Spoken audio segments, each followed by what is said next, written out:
ভূমি মালিকেরা সঠিক প্রসেসে নামজারির জন্য আবেদন করছে, কিন্তু তাদের নামজারি আবেদন বাতিল করে দেওয়া হচ্ছে। এটার পেছনে আসলে কারণটা কি?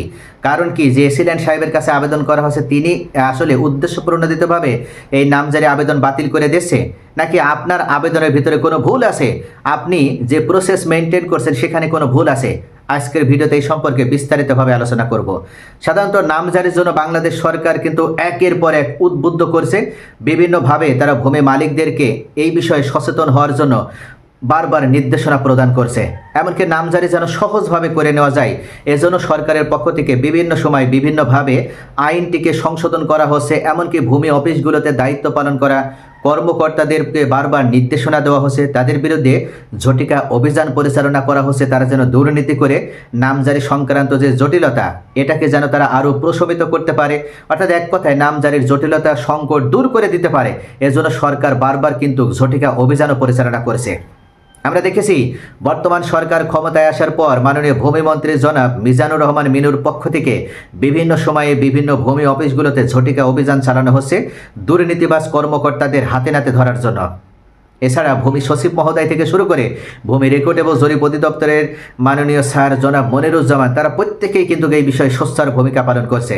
তারপরেও আসলে এই ভূমি অফিসগুলোতে থেকে দুর্নীতিবাজ কর্মকর্তাদেরকে আমরা সম্পূর্ণভাবে ফাইন্ড আউট করে তাদেরকে ঘাড়ে ধাক্কা দিয়ে বের করে দিতে সক্ষম হয়েছি? এখনও সক্ষম হয়নি। প্রত্যেকটা ভূমি অফিসে না থাকলেও ম্যাক্সিমাম ভূমি অফিসে এখনও ঘাপটি মেরে বসে আছে এই একটা দুর্নীতিবাজ, এমনকি দুর্নীতিগ্রস্ত ব্যক্তিরা।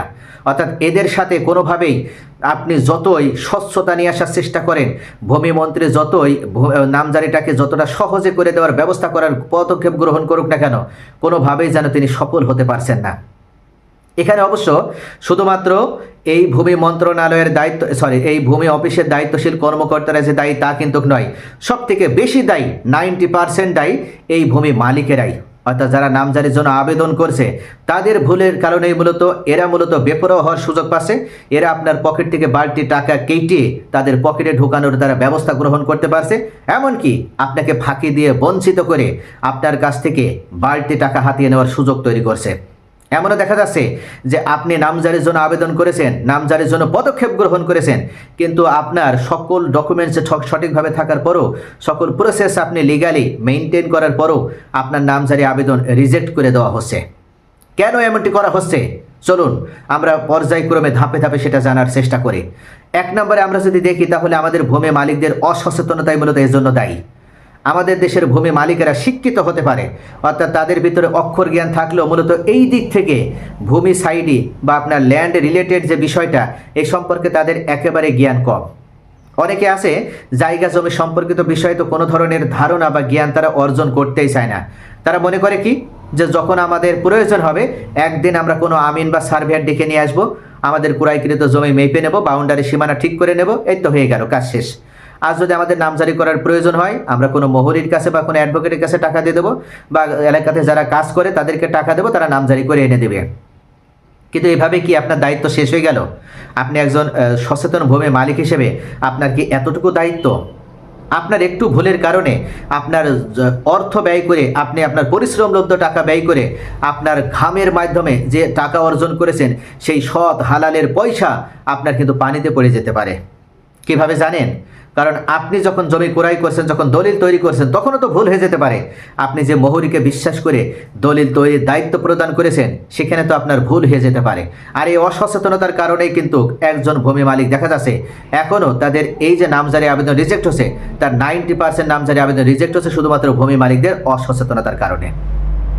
দ্বিতীয় যে কারণ, জমি যখন রেজিস্ট্রেশন হয়েছে, ক্রয়কৃত দলিল যখন তৈরি হয়েছে, তখন মূলত ভুলভাবে ওই দলিল তৈরি হয়েছে, অর্থাৎ দলিলে ভুল থাকার কারণে নামজারি আবেদন রিজেক্ট হয়ে যাচ্ছে।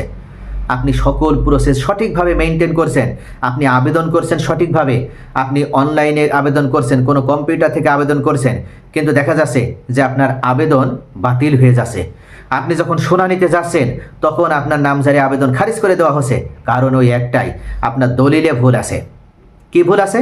হয় দাগ নাম্বারের ভুল আছে, অথবা খতিয়ান নাম্বারের ভুল আছে, অথবা তফসিল বিবরণীতে ভুল আছে, অথবা ক্রেতা বিক্রেতার বিবরণীতে ভুল আছে। এই মেজর প্রবলেমগুলো যদি থাকে তাহলে এসিল্যান্ড মহোদয় কখনও আপনার নামজারি আবেদন অ্যালাউ করবে না। কারণ আপনার যদি দলিলে ভুল থাকে তাহলে নামজারি আবেদন অ্যাকসেপ্ট করা মানে ওই ভুলটাকে মেনে নেওয়া। কিন্তু এসিল্যান্ড সাহেবকে ভুলটা কি মেনে নেবে? কখনো নাই।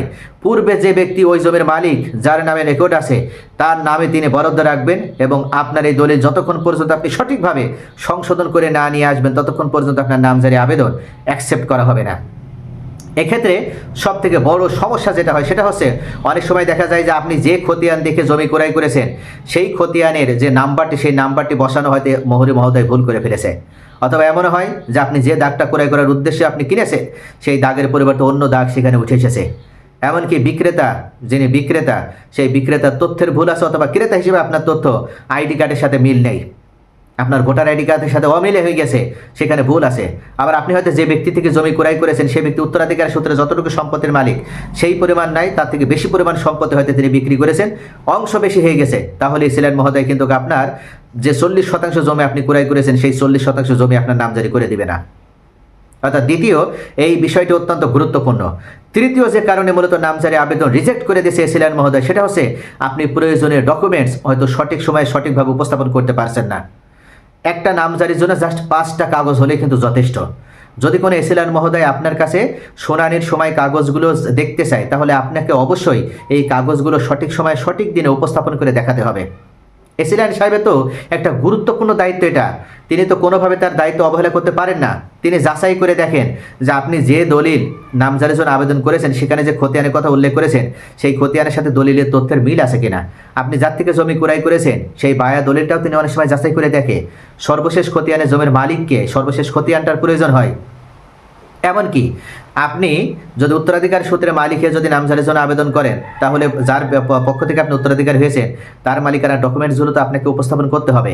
আপনার ভোটার আইডি কার্ডের মিল থাকা লাগবে, আপনার দলিলের সাথে আপনার ভোটার আইডি কার্ডের তথ্যগত মিল থাকা লাগবে। কোথাও কোনো করণিক ভুল থাকলে হবে না। অর্থাৎ এইগুলো যদি আপনি সঠিক রাখতে পারেন তবে আপনার নামজারি আবেদন অ্যাকসেপ্ট করা হবে, এসিল্যান্ড মহোদয় আপনাকে খারিজ খতিয়ান দিবেন। চতুর্থ পর্যায়ে যে মারাত্মক ভুলের কারণে আপনার নামজারি আবেদন বাতিল হয়ে যাচ্ছে সেটা হচ্ছে আপনি যে দাগ থেকে জমি ক্রয় করেছেন সেই দাগের জমি যদি আগেই বিক্রয় হয়ে যায় তাহলে তো আপনি নামজারি পাবেন না। আপনি মনে করছেন যে আপনি নামজারির জন্য আবেদন করলেন, আপনার দলিল হয়ে গেল, তাহলে এসিল্যান্ডের সমস্যা কোথায়, আমাকে নামজারি কেন দিচ্ছে না? এসিল্যান্ড তো কোনো ভুল দেখাতে পারছে না। তো ভুলটা তো এখানেই, আপনি যে জমি ক্রয় করেছেন, যে দাগ ক্রয় করেছেন সেই দাগ যদি যে ব্যক্তি থেকে কিনেছেন তার যদি আরও অন্যান্য দাগের রেফারেন্স এখানে দেওয়া থাকে, অর্থাৎ যদি ওয়ারিশান সম্পত্তি হয় বা যৌথ মালিকানা সম্পত্তি হয়, তাহলে অন্যান্য দাগ যদি সে বিক্রয় করে এখানে যদি রেফারেন্স সহ তাদেরকে দলিল করে দেয় তাহলে আপনি যে দাগ কিনেছেন সে দাগে তো জমিই নেই, কোথা থেকে নামজারি আসবে? এই কারণে মূলত নামজারি হয় না, নামজারি বাতিল করে দেয়। এখন সেটাই করা হচ্ছে। এবং পঞ্চম পর্যায়ে সবথেকে গুরুত্বপূর্ণ যে কারণ, আপনি যে জমিটা ক্রয় করেছেন সেই জমির ভিতরে যদি কোনো খাস জমি থাকে, কোনো অর্পিত সম্পত্তি থাকে, কোনো সরকারি সংস্থার জমি থাকে, তাহলে সেই জমি কিন্তু এই দলিল আপনি নামজারি পাবেন না। আপনি জমি ক্রয়ের পূর্বে কেন যাচাই করে দেখেননি যে দাগের জমি আপনি ক্রয় করছেন সেই দাগের ভিতরে কোনো খাস জমি বা অর্পিত সম্পত্তি আছে কিনা? এটা আপনার ভুল, আপনি ভুল করেছেন, এর খেসারত আপনাকে দিতে হবে। আপনি এই ভুল করার কারণে আপনার অবশ্যই এখন নামজারি বাতিল হয়ে যাবে। তো প্রিয় দর্শক, যারা মনে করছেন যে নামজারির জন্য আবেদন করলেই একটা দলিল থাকলে যে তখন অর্পিত সম্পত্তি নেই, এখন যেহেতু ভূমি অপরাধ প্রতিরোধ প্রতিকার আইন এবং সরকার বদ্ধপরিকর দুর্নীতির একেবারে শিকড় উপড়ে ফেলতে, তাহলে এখন নামজারির জন্য আবেদন করলে হয়তো আপনার নামজারি দিয়ে দেবে। কখনো দেবে না। এই মেজর প্রবলেমগুলো আপনি যতক্ষণ পর্যন্ত সলিউশন করতে না পারছেন, সলভ করতে না পারবেন, ততক্ষণ পর্যন্ত আপনার নামজারি আবেদন রিজেক্ট করে দেওয়া হবে।